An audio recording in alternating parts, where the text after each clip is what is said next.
Up this green woodland ride, let's softly rove and list the nightingale. She dwells just here. Hush, let the wood gate softly clap, for fear the noise might drive her from her home of love. For here I've heard her many a merry year, at morn, at eve, nay, all the livelong day, as though she lived on song. This very spot, just where that old man's beard all wildly trails, rude arbour o'er the road and stops the way, and where that child its bluebell flowers hath got, laughing and creeping through the mossy rails, there have I hunted like a very boy, creeping on hands and knees through matted thorn to find her nest and see her feed her young. And vainly did I many hours employ, all seemed as hidden as a thought unborn.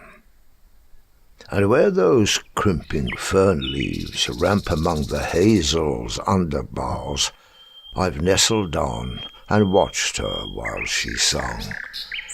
And her renown hath made me marvel that so famed a bird should have no better dress than russet brown. Her wings would tremble in her ecstasy, and feathers stand on end as 'twere with joy, and mouth wide open to release her heart of its out-sobbing songs. The happiest part of summer's fancy she shared, for so to me did happy fancy shapen her employ. But if I touched a bush, or scarcely stirred, all in a moment stopped. I watched in vain. The timid bird had left the hazel bush, and at a distance hid to sing again.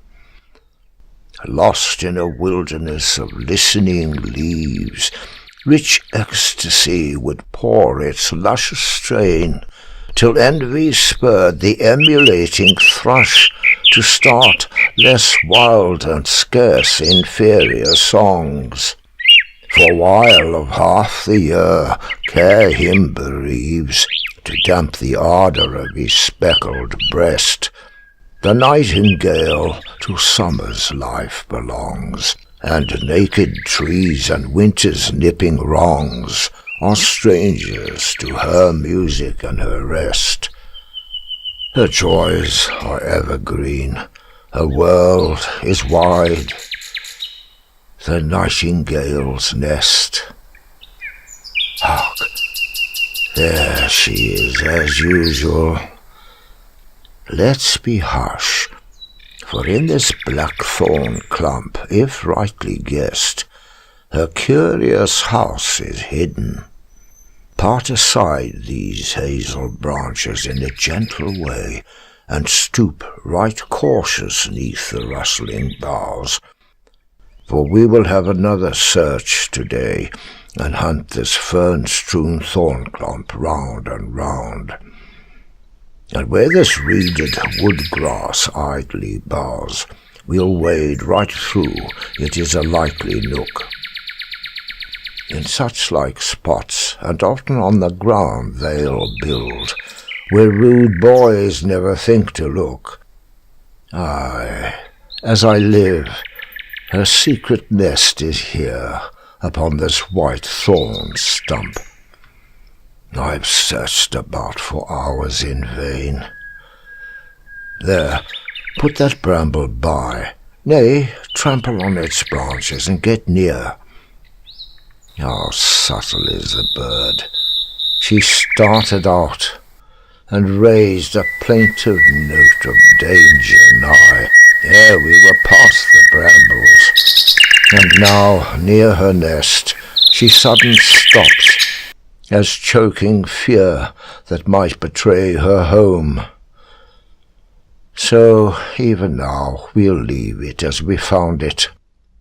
Safety's guard of pathless solitudes shall keep it still. See there, she's sitting on the old oak bough, mute in her fears. Our presence doth retard her joys, and doubt turns every rapture chill. Sing on, sweet bird, may no worse hap befall thy visions than the fear that now deceives. We will not plunder music of its dower, nor turn this spot of happiness to thrall. For melody seems hid in every flower that blossoms near thy home.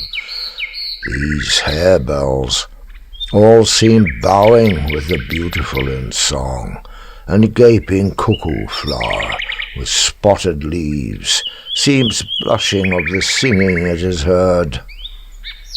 How curious is the nest! No other bird uses such loose materials, or weaves its dwelling in such spots. Dead oak and leaves are placed without, and velvet moss within, and little scraps of grass, and scant and spare what scarcely seem materials, down and hair. For from men's haunts she nothing seems to win. Yet nature is the builder, and contrives homes for her children's comfort, even here, where solitude's disciples spend their lives unseen, save when a wanderer passes near that loves such pleasant places. Deeper down, the nest is made a hermit's mossy cell. Snug lie her curious eggs, in number 5, of deadened green or rather olive brown, and the old prickly thorn bush guards them well. So here we'll leave them, still unknown to wrong, as the old woodland's legacy of song.